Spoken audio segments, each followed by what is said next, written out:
కాకినాడలోని pilot grounds వద్ద గురువారం నిర్వహించిన స్వాతంత్ర దినోత్సవ వేడుకలలో ఉప ముఖ్యమంత్రి పవన్ కళ్యాణ్ పాల్గొన్నారు. ప్రజలకు, అభిమానులకు అభివాదం చేసుకుంటూ సభాస్థలానికి వచ్చారు. ఈ సందర్భంగా పోలీసుల గౌరవ వందనాన్ని ఆయన స్వీకరించారు. ఈ కార్యక్రమంలో కలెక్టర్ షణ్మోహన్, ఎస్పీ విక్రాంత్ పాటిల్ తదితరులు పాల్గొన్నారు. రాష్ట్ర ఉప ముఖ్యమంత్రి వర్యులు శ్రీ పవన్ కళ్యాణ్ గారు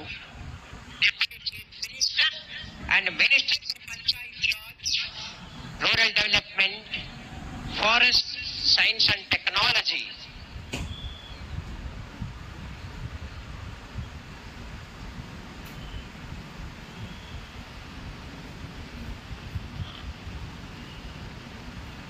Parade review anantaram, Gaurava, Mukhya Atithi, రాష్ట్ర ఉప ముఖ్యమంత్రి వర్యులు